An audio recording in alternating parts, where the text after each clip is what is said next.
Bonsoir à tous. Je suis ravie d'être là pour participer à cette deuxième édition de la Maison de l'Expatriation. Donc, merci l'équipe du Petit Journal, merci Didier, merci Erwan de nous donner l'occasion de pouvoir intervenir auprès des Français non résidents en Asie pour expliquer différents sujets. Moi, je vais intervenir sur la gestion de patrimoine. Donc, je m'appelle Cécile Bard, je suis associée au sein du cabinet Investexpat, qui est un cabinet de gestion de patrimoine. Benjamin Franklin disait « La connaissance est l'investissement qui paye les meilleurs intérêts ». Et effectivement, l'idée ce soir, là, c'est de vous donner des éléments de connaissance sur les règles fiscales, juridiques, patrimoniales qui s'appliquent à votre situation de non-résident. Alors voilà de ce dont nous allons parler. J'ai le micro qui s'est évité de faire tomber. Alors, ce dont nous allons parler, je vais vous présenter brièvement le cabinet Investexpat. Après, on parlera de mobilité géographique et de fiscalité, vaste sujet. Les mesures juridiques à prendre en considération. On fera un point sur l'assurance vie comme outil patrimonial. On parlera aussi d'investissement immobilier et surtout des dispositifs fiscaux à privilégier. Et enfin, je vous expliquerai comment on peut vous accompagner. Donc, le cabinet Investexpat fait partie d'un groupe qui s'appelle Altea Patrimoine, qui existe en France depuis 2006. Le cabinet Investexpat existe à Hong Kong depuis 2015. L'idée, c'est effectivement de vous accompagner sur votre stratégie patrimoniale, d'être ensemble, d'être à vos côtés pour construire ensemble cette stratégie sur différents sujets, comment diversifier votre patrimoine, dynamiser votre épargne, protéger vos proches également, préparer votre retraite, anticiper toute mobilité géographique et éventuellement préparer un retour en France. Donc, on vous accompagne sur différents sujets. On a différentes solutions et services à vous proposer, que ce soit sur les placements financiers et gestion d'actifs, sur les investissements immobiliers, dans l'ancien et le neuf, la recherche de financement et d'assurance emprunteur. On travaille également sur des audits retraite, études patrimoniales au regard du droit de la famille. Et à chaque fois, vous avez un conseiller dédié. Alors, on va commencer sur la mobilité géographique et la fiscalité. On parle beaucoup en ce moment de fiscalité en France. Mais avant, les points d'attention que vous devez absolument avoir en tant que non-résident, qui sont extrêmement importants. Le premier, ça va concerner le droit de la famille, de bien maîtriser les régimes matrimoniaux, les problématiques de transmission, de succession. Le deuxième point important aussi, c'est de bien déterminer votre résidence fiscale. Ça aura des conséquences notamment sur la fiscalité sur vos revenus, la fiscalité successorale, également la fiscalité sur la fortune. Donc pour cela, il faut voir effectivement ce qui est dit dans les conventions fiscales internationales qui ont été signées entre la France et différents pays. Concernant vos investissements immobiliers, ce qui va être important au-delà de la recherche du bien, de la gestion des travaux, ça va être le mode de détention, la fiscalité des revenus qui peuvent être générés et bien évidemment les conditions de financement. Et sur la partie placement financier, là aussi, vous devez apporter attention au support, quel véhicule d'investissement privilégié, quelle sera la fiscalité, comment construire votre allocation d'actifs et les modes de gestion. Alors, la fiscalité, sachant que bien évidemment, quelques changements pourraient intervenir d'ici quelques semaines en fonction des débats actuels en France sur la loi de finances. Néanmoins, les principes restent quand même les mêmes. Donc, ce premier slide, l'idée, c'est de vous présenter de manière assez simple comment se passe la fiscalité des revenus de source française. Pour les revenus de source hongkongaise, je pense qu'il n'y a pas besoin de faire une présentation, c'est suffisamment simple. Donc là, c'est vraiment pour vous donner les indications par rapport à votre lien avec la France. Concernant donc les éventuels salaires et pensions que vous pouvez percevoir en France, les revenus locatifs, les revenus issus de placements financiers et l'impôt sur la fortune immobilière. Ce que l'on regarde effectivement, c'est ce que va dire la Convention. On va tenir compte de ce que dit la Convention fiscale également, qui a été signée entre la France et Hong Kong. Donc sur les salaires et pensions, l'imposition sur des salaires qui sont versés en France, l'imposition va se passer en France. Pour les non-résidents, le barème de l'impôt sur le revenu est un barème progressif, mais avec un taux minimum de 20% et 30% au-delà de 29 000 euros de revenus déclarés. Pour l'immobilier, ça va être la même chose.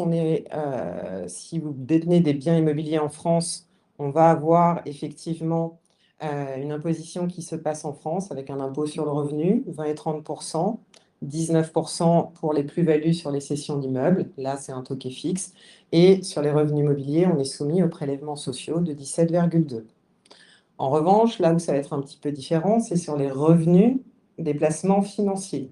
Ce que dit la convention fiscale, c'est qu'effectivement, c'est la fiscalité du pays d'accueil qui s'applique. Donc à Hong Kong, on a de la chance, c'est 0.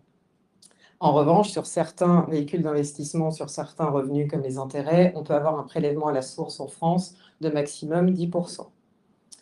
Et sur l'impôt sur la fortune immobilière, impôt qui sera sans doute amené à changer. Mais pour l'instant, voilà, ce qui rentre dans l'assiette taxable de l'IFI, c'est uniquement les biens qui sont situés en France lorsque vous êtes non résident. Vous n'êtes pas, ce qui ne rentre pas dans l'assiette taxable, ce ne rentre pas donc les biens que vous pouvez avoir dans d'autres pays. Petit focus sur les revenus immobiliers. Vous savez qu'en France, on a deux grandes familles, les revenus fonciers et les revenus issus de la location meublée, les fameux revenus BIC. Vous avez la possibilité, quand vous déclarez vos revenus, de choisir soit, ou selon certaines options, le régime micro, soit le régime réel. Si vous déclarez au régime micro, vous appliquez un abattement sur vos revenus locatifs. Au régime réel, vous allez déduire l'ensemble des charges pour obtenir les loyers qui seront imposés.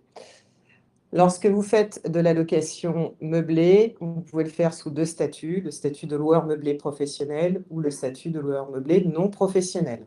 Ce qui vous fera basculer d'un statut à l'autre, c'est le montant des revenus locatifs que vous déclarerez. Le seuil est de 23 000 euros. Et si ce seuil est effectivement supérieur aux autres revenus que vous déclarerez, dans ce cas-là, vous basculerez au statut de loueur meublé professionnel. Et alors, lorsqu'on est non-résident, on bascule assez facilement sur le statut de loueur meublé professionnel, puisqu'on ne déclare pas d'autres revenus en France. En revanche, c'est un statut qui s'apprécie annuellement par foyer fiscal. Donc, le jour où vous rentrez en France, vous pouvez éventuellement rebasculer au statut de loueur meublé non professionnel. Si on distingue effectivement la fiscalité entre les revenus fonciers et les revenus de location meublée, et pourquoi souvent on va dire que la location meublée est plus intéressante, c'est qu'effectivement, donc au régime réel, au microfoncier, l'abattement que vous pouvez appliquer sur les revenus locatifs, il est de 30%, ce qui vous donne vos revenus fonciers imposables. Et ensuite, l'imposition, ça va être l'impôt sur le revenu et les prélèvements sociaux. Sur le régime réel, ce que vous allez pouvoir déduire, ce sont les charges locatives et certains travaux, les intérêts d'emprunt, et vous vous retrouvez soit en situation de bénéfice ou de déficit, mais généralement pour se retrouver en situation de déficit, ça dépendra surtout si vous avez beaucoup de travaux. En revanche, pour la location meublée,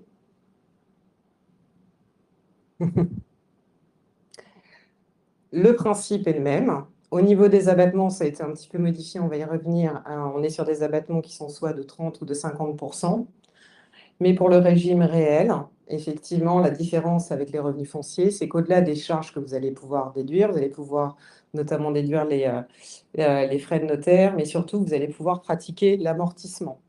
Pourquoi? Parce qu'effectivement, lorsque vous faites de la location meublée, le fait de meubler un appartement, vous apportez une notion de service. Et du coup, les revenus seront traités selon le droit commercial, ce qui vous permet du coup d'utiliser cet amortissement. Un bien immobilier en France va s'amortir entre 25 et 30 ans, les meubles entre 5 et 7 ans, selon les normes comptables. Donc ça vient véritablement gonfler les charges, ce qui fait qu'effectivement, lorsque vous louez un appartement meublé, qui a en plus un financement, globalement, vous gommez la fiscalité au moins pendant la période du financement et ensuite la fiscalité peut revenir progressivement. Donc ça reste effectivement une fiscalité plutôt attractive lorsqu'on souhaite réaliser un investissement depuis l'étranger pour éviter de générer une imposition en France. Alors on en a parlé de la location meublée parce que c'est un petit peu quand même de le collimateur de Bercy. L'idée, c'est effectivement de tenter d'harmoniser la fiscalité entre les revenus fonciers et les revenus BIC, puisqu'il y a quand même un peu d'injustice. Ça crée aussi, avec l'utilisation notamment de la location saisonnière, certaines problématiques de logement dans certaines villes. Donc, vous avez vu effectivement, il y a une loi qui est passée le 19 novembre 2024, la fameuse loi Le Meur, qui a été mise en application dès cette année pour les revenus encaissés à partir de janvier 2025, notamment sur les locations meublées touristiques, ou l'abattement des 50% qu'on pouvait avoir avant, qui a été ramené à 30%, donc au régime micro. Deuxième chose aussi à prendre en considération pour ceux qui ont le statut de loueur meublé non professionnel. Là, l'idée, c'était d'avoir un rattrapage avec le statut de loueur meublé professionnel. Je dirais un rattrapage fiscal quand même normal, qui ne nous fait pas forcément plaisir, mais effectivement, lorsqu'on avait le statut de loueur meublé non professionnel, au niveau des plus-values, on restait imposé aux plus-values des particuliers et on n'avait pas besoin de réintégrer les amortissements, ce qui était plutôt un joli petit cadeau fiscal puisqu'on les utilisait comme déduction pour nos revenus locatifs. Donc bien évidemment, ça a été rattrapé et aujourd'hui, lorsqu'on vend un bien immobilier, effectivement, il va falloir réintégrer ces amortissements pour les loueurs en meublé non professionnels. Alors pourquoi que les loueurs en meublé professionnels? Parce que à partir du moment où vous êtes loueur meublé professionnel, vous n'êtes plus soumis à la plus-value immobilière des particuliers, mais celle des professionnels. Donc comment ça se calcule une plus-value? C'est toujours un prix de cession moins un prix d'acquisition. On enlève effectivement les amortissements déduits. On bénéficie toujours du forfait pour les travaux, donc soit au réel où on utilise le forfait de 15%. Pareil pour les frais d'acquisition qu'on peut intégrer, donc au réel ou un forfait de 7,5%.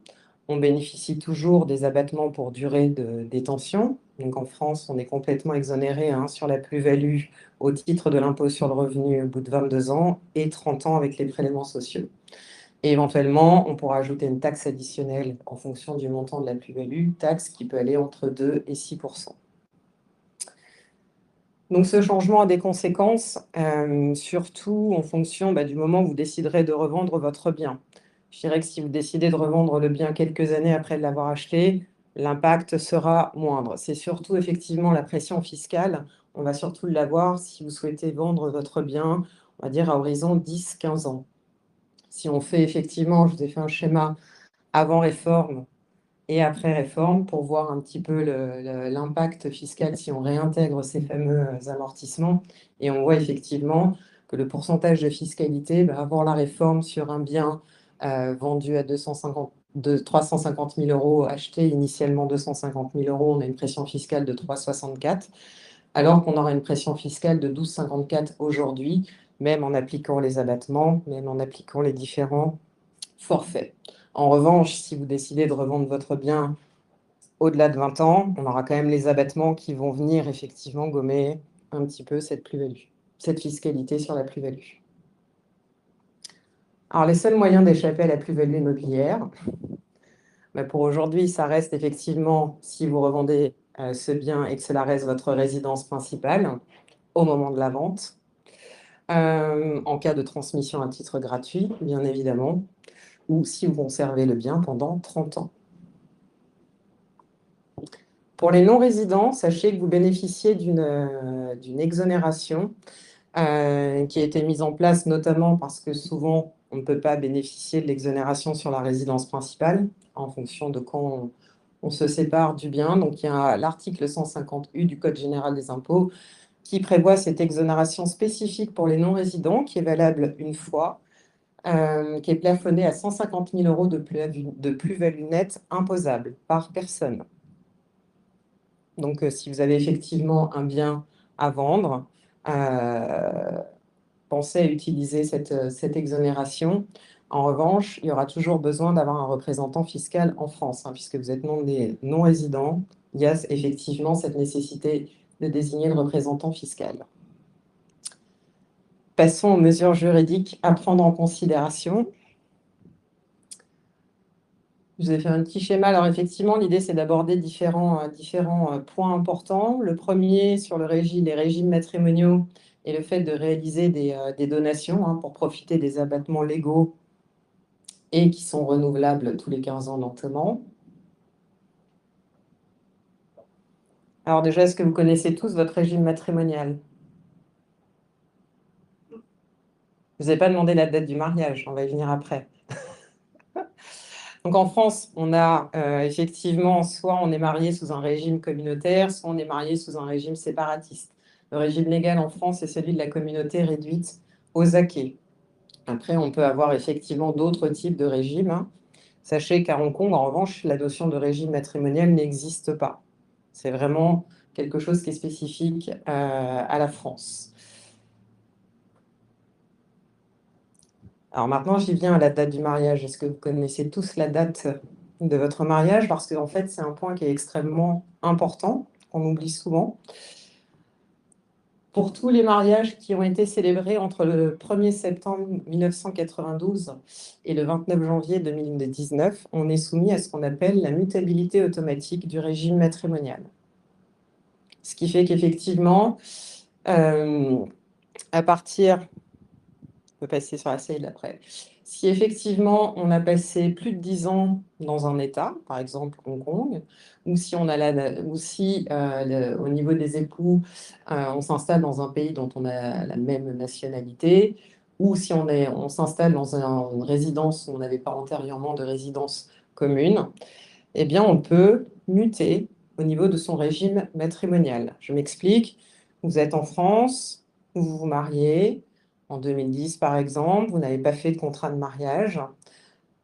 La loi donc, qui va s'appliquer, c'est la loi de la communauté. Votre première résidence fiscale est la France. En 2015, vous décidez de vous installer à Hong Kong. Nous sommes en 2025. Si effectivement rien n'a été fait, vous basculerez dans ce cas-là sous le régime hongkongais. À Hong Kong, il n'y a pas de régime matrimonial, comme je vous l'ai expliqué. Globalement, c'est de se dire que pendant la vie maritale, on va plutôt fonctionner en séparation de biens. Et au moment de la liquidation du régime matrimonial, ça s'apparente plutôt à de la communauté universelle.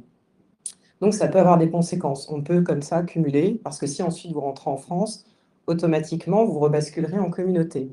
Ce qui fait qu'on pourrait se retrouver à cumuler différents régimes, notamment sur vos investissements au moment de la liquidation du régime matrimonial. Alors, les mesures à prendre pour éviter ça, avant le mariage, c'est de faire un contrat de mariage. Et si ce n'a pas été fait, pendant le mariage, vous pouvez toujours faire ce qu'on appelle une déclaration de loi applicable pour justement conserver le régime que vous souhaitez sur votre vie matrimoniale et vos investissements. Donc ça, c'est vraiment un point important à ne pas négliger. Autre point important aussi, toujours un peu dans ce contexte de droit de la famille, il est important aussi de fixer la loi applicable à votre future succession et éventuellement de rédiger des testaments, notamment dans les pays où vous pourriez détenir du patrimoine.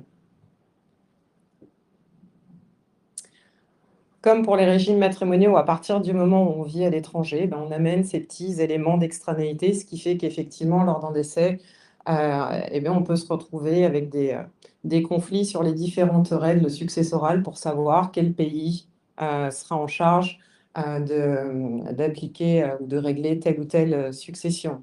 Donc l'idée, c'est quand même d'éviter les doubles impositions. Et là encore, on va regarder s'il y a une convention fiscale qui existe entre son pays de résidence et la France.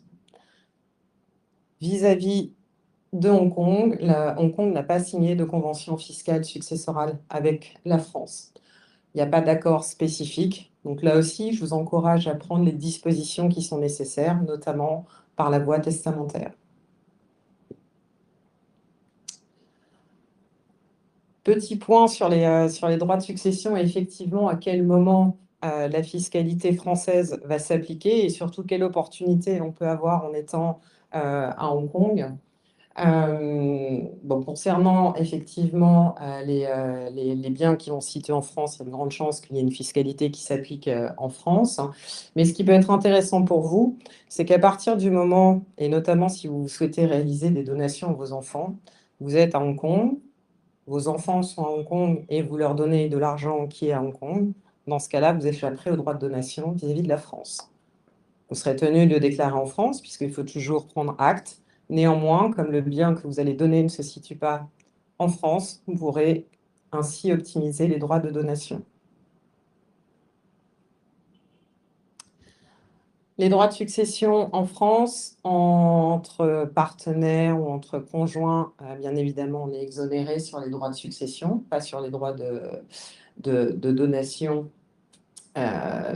entre partenaires et conjoints. En ligne directe, par enfant, les droits de donation vont de 5% à 45% en fonction du patrimoine qui est donné ou transmis. Et sur des personnes qui sont complètement extérieures à la famille, on est sur des taux qui sont sur un taux de 60%. Donc l'idée, l'idée c'est effectivement de bénéficier et d'utiliser surtout les abattements qui vous sont offerts. Vous savez que par parent, par enfant, tous les 15 ans, vous pouvez donner, hors droit de donation, 100 000 euros. Donc je vous invite à utiliser ces abattements dès maintenant pour pouvoir avoir la possibilité que ces abattements se renouvellent. On a un nouvel abattement également qui est disponible de 100 000 euros supplémentaires si effectivement la donation est faite dans le cadre de l'acquisition d'un immeuble neuf en VFA ou en faveur de dépenses en faveur de la rénovation énergétique. C'est une disposition qui est valable jusqu'au décembre 2026. Pardon. L'assurance vie, on en parle aussi beaucoup en ce moment. L'assurance vie, il faut vraiment l'envisager comme un outil patrimonial, véritablement. C'est à un moment ou un autre, je vous invite à avoir un contrat d'assurance vie dans votre patrimoine, puisqu'effectivement, notamment d'un point de vue successoral, c'est un excellent outil pour pouvoir transmettre à vos bénéficiaires avec une fiscalité qui est véritablement avantageuse. Donc, toujours les questions à se poser lorsqu'on parle d'assurance vie, c'est effectivement quelle est votre situation matrimoniale, pour voir notamment par rapport aux droits de succession dont je viens de vous parler. Combien d'enfants avez-vous? Est-ce que vous avez des enfants d'une union précédente, ce qui peut changer un peu les règles successorales? Est-ce que vous avez déjà chiffré les droits de succession qui pourront effectivement incomber à votre conjoint survivant? Pensez-vous que votre conjoint pourra conserver son niveau de vie dans le cadre de votre décès? Ou tout simplement, est-ce que vous souhaitez protéger un enfant qui pourrait être un peu plus en difficulté par rapport à d'autres? Toutes ces questions-là, souvent, on trouve la réponse avec la souscription d'un contrat d'assurance vie. Les différents objectifs, au-delà de diversifier son épargne, de valoriser un capital, d'obtenir des revenus complémentaires pour la retraite, ça permet bien évidemment de protéger ou transmettre, d'où l'importance aussi de la rédaction de la clause bénéficiaire. Et là aussi, je vous invite à véritablement faire attention sur la rédaction de cette clause, de ne pas forcément cocher la petite case de la clause standard sur les bulletins de souscription qui est mon conjoint non séparé, à défaut mes enfants nés ou à naître, à défaut mes héritiers, et au contraire de travailler, d'avoir une vraie réflexion sur comment organiser la transmission de ces liquidités. L'assurance vie permet également de limiter la pression fiscale, puisqu'effectivement, en cas de décès, elle bénéficie de sa propre fiscalité successorale. La fiscalité sur les contrats d'assurance vie pendant cette phase d'épargne, cette phase de capitalisation. Donc, vous avez la possibilité effectivement de souscrire des contrats en tant que non-résident de droit français ou de droit luxembourgeois. La fiscalité qui s'appliquera, c'est ce que je vous ai dit tout à l'heure, c'est ce qui est écrit dans la convention fiscale qui a été signée entre la France et Hong Kong. Donc, sur les intérêts, donc on va dire c'est la fiscalité de Hong Kong qui s'applique, mais on a quand même un prélèvement de 10% qui va être effectué par la France. Le droit luxembourgeois, qui reconnaît les mêmes principes juridiques de l'assurance vie, au niveau de la fiscalité, c'est là où ça va être effectivement plus intéressant, c'est que le Luxembourg applique la neutralité fiscale. Donc c'est à chaque fois la fiscalité de votre pays de résidence qui s'applique. Donc si effectivement vous souscrivez un contrat d'assurance vie de droit luxembourgeois en étant à Hong Kong, que vous faites des rachats partiel ou un rachat total sur votre contrat, sur les intérêts, il n'y aura aucune fiscalité. Je vous l'ai dit tout à l'heure, protéger ou transmettre pour l'assurance vie. Pourquoi effectivement c'est un vrai outil patrimonial au moment de la succession, c'est qu'effectivement, on a deux articles dans le Code général des impôts, l'article 990I et 757B. Et pour toutes les primes qui sont versées avant l'âge de 70 ans, ben dans ce cas-là, les sommes transmises seront exonérées dans la limite de 152 500 € par bénéficiaire. Et ça, en plus des autres d'abattement dont on vient de parler. Pour les primes versées après l'âge de 70 ans, les primes sont soumises au droit de succession pour la fraction qui excède 30 500 €. En revanche, donc au-delà des 152 500 €, ce sera la fiscalité propre à l'assurance vie qui s'appliquera pour les droits de succession. Donc effectivement, on sera à 20% jusqu'à 700 000 € et 31,25% au-delà. Donc un petit point important aussi, lorsque vous changez de résidence fiscale, toujours faire un point dans le pays où vous vous trouvez pour connaître effectivement le sort de l'assurance vie en matière de succession. On va parler maintenant d'investissement immobilier. Alors toujours, quand on réfléchit à gérer son patrimoine et protéger ses proches, là aussi, avant de parler d'investissement immobilier, il y a des mesures qui peuvent être intéressantes, comme utiliser le démembrement de propriété pour transmettre son patrimoine, ou mettre en place une stratégie sociétaire pour, là aussi, optimiser la fiscalité successorale. Les points d'attention sur les projets immobiliers pour les réussir, donc la fiscalité, on l'a vu. Est-ce qu'on va aller sous le dispositif des revenus fonciers, des revenus BIC? Est-ce qu'on aura le statut de loueur meublé professionnel, non professionnel? Est-ce que du coup on va rentrer dans l'assiette de l'impôt sur la fortune immobilière? De choisir le mode de détention, en direct ou via une société. Quel type d'actif aussi je vais choisir? Est-ce que je fais une location résidentielle classique? Est-ce que je vais sur l'immobilier tertiaire? Est-ce que je fais du démembrement de propriété? Et enfin, il est important aussi de regarder les conditions de financement et notamment de voir quelles seront les conditions en tant que non-résident.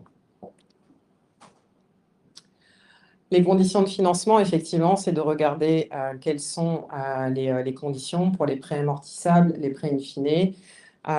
Globalement, au niveau des taux, on va être sur des taux qui sont similaires à ce que des résidents français peuvent avoir. Après, ce qui peut effectivement changer pour les non-résidents, c'est l'épargne collatérale qui est demandée par les banques en parallèle du financement. En termes d'apport, aujourd'hui, on finance des projets avec des apports soit de 0% ou entre 10 et 20%.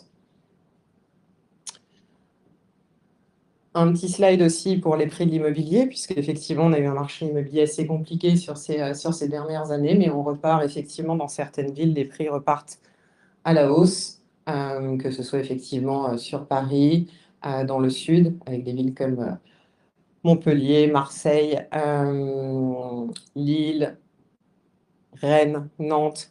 Donc, c'est intéressant d'aller regarder un petit peu ces différents projets et de voir un peu cette nouvelle dynamique qui repart un peu sur l'immobilier.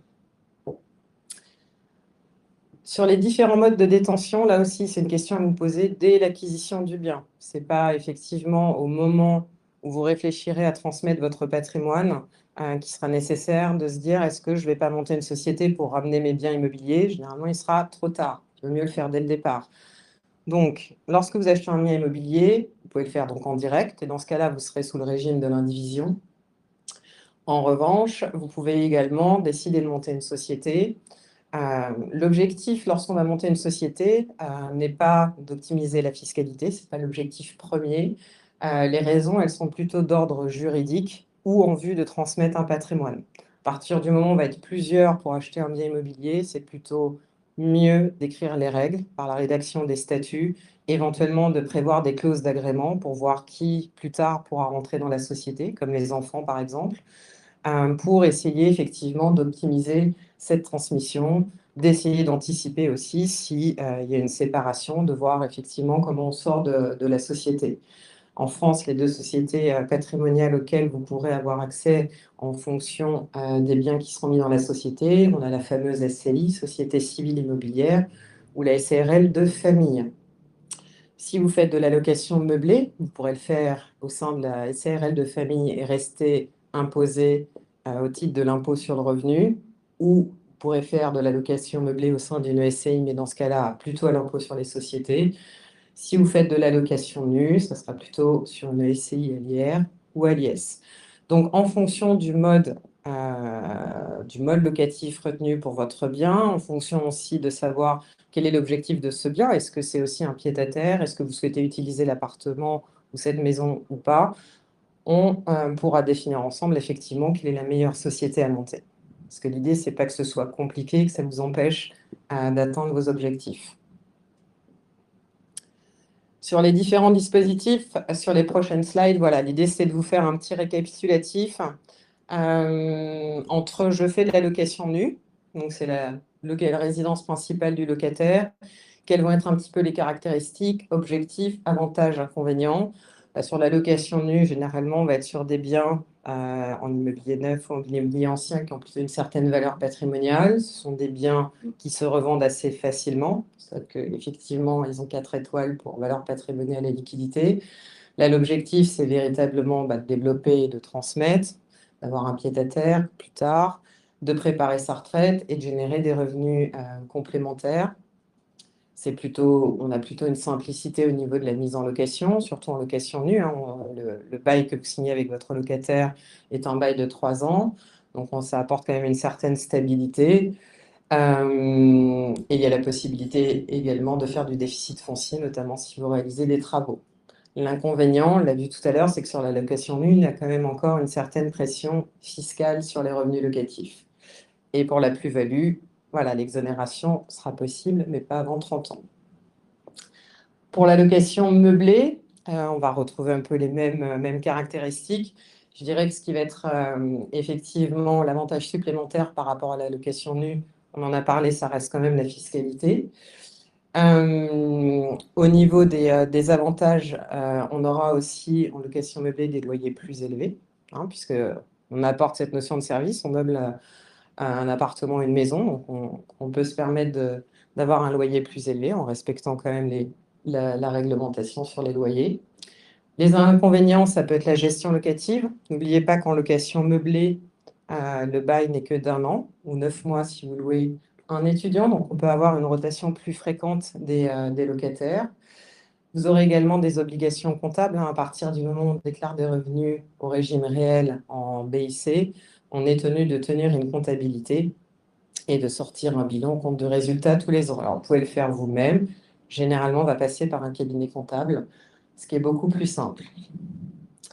Vous pouvez également faire de la location meublée en résidence de service, qui est le slide d'après. Donc là, je parle de tout ce qui est résidence étudiante, résidence senior, résidence de tourisme.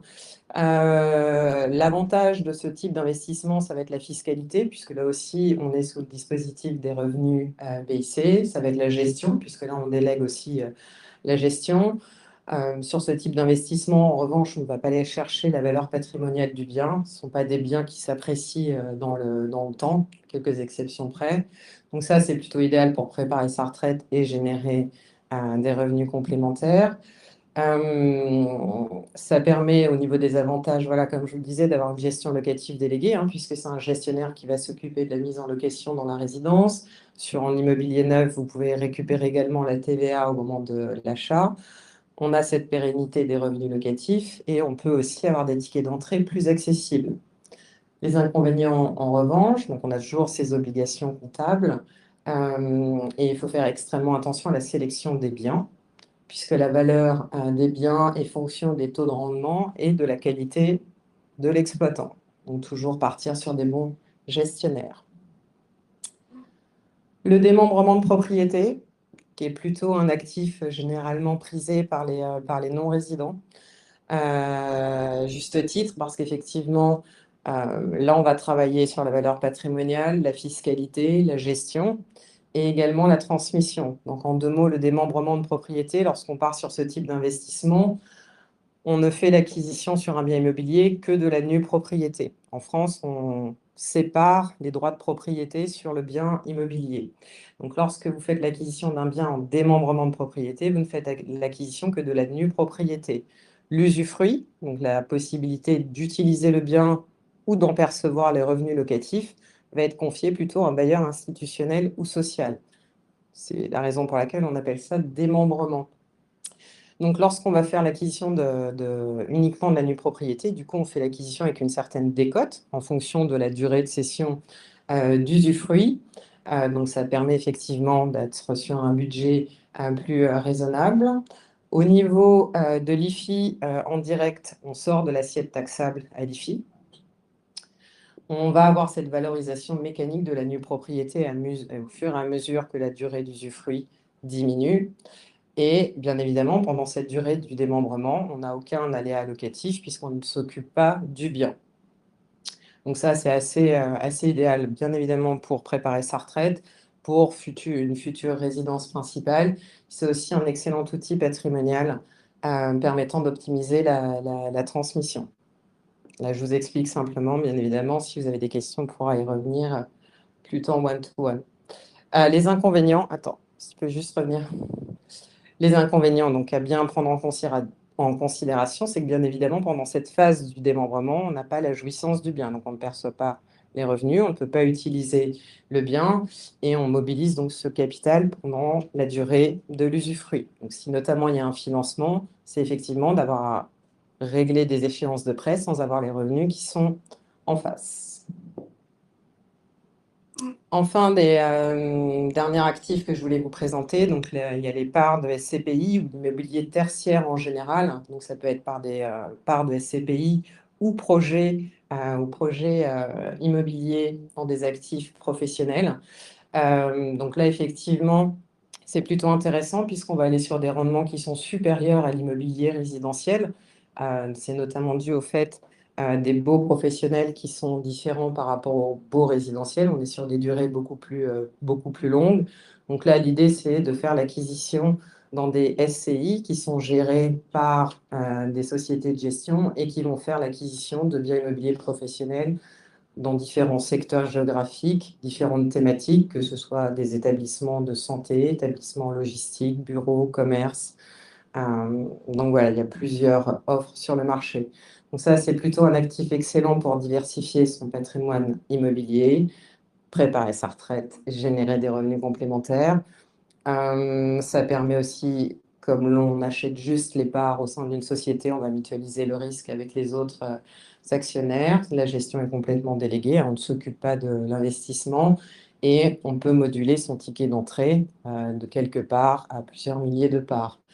L'inconvénient sur les SCPI, c'est effectivement la pression fiscale, puisque les revenus que vous pourrez percevoir seront assimilés à des revenus fonciers.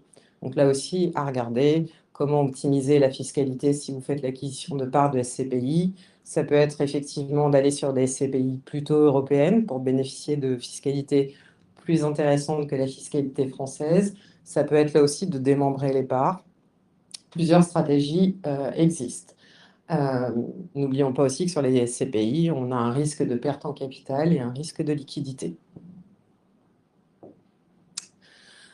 Donc notre accompagnement, au travers un peu de tout ce que je vous ai dit, c'est effectivement d'être à vos côtés pendant votre expatriation, de faire des points régulièrement sur votre situation familiale, de voir effectivement les recommandations, de regarder votre patrimoine, de regarder comment le créer, le développer, protéger vos proches et effectivement comment on fait fructifier vos avoirs en fonction de vos objectifs.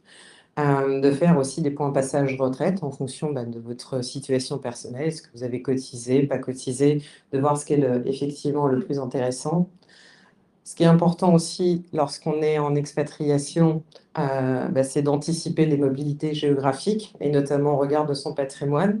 Si vous êtes amené à partir dans un autre pays, de regarder quelle sera la prochaine convention fiscale qui s'appliquera, de voir s'il n'y a pas des petits arbitrages à faire pour purger certaines plus-values, pour là aussi optimiser un peu la fiscalité. S'il y a un retour en France qui s'opère, de faire également un point sur le régime d'impatriation pour voir si vous pouvez en bénéficier. Et lors de votre retour en France, bien évidemment, on vous accompagne également avec les équipes présentes en France pour refaire un point sur votre situation patrimoniale et surtout faire un point sur votre nouvelle fiscalité. Et dans ce cas-là, de regarder quelles seront les nouvelles solutions qui s'offriront à vous, notamment de défiscalisation, qui vous permettront d'optimiser l'impôt sur le revenu. Donc, toutes ces solutions-là qui ne sont pas forcément éligibles pour les non-résidents, mais qui existent en France. Et bien évidemment, de refaire un point retraite. Voilà ce que j'avais à vous dire. Merci. Est-ce que vous avez des questions? Alors, il nous reste 3-4 minutes, donc vous pouvez poser une, deux questions. Le micro que vous me donnez, allez-y. C'était très clair, Cécile, bravo. On a également des personnes en distanciel. Allez-y. Je ne sais pas si le fil. Voilà. Non, c'était clair. Est-ce qu'il y a des questions? Est-ce que certains ont prévu un retour en France prochain? Bon. On est bien à Hong Kong. Okay. J'ai vu des gens qui arrivaient, c'est ça. Très bien, je vous remercie en tout cas pour votre écoute.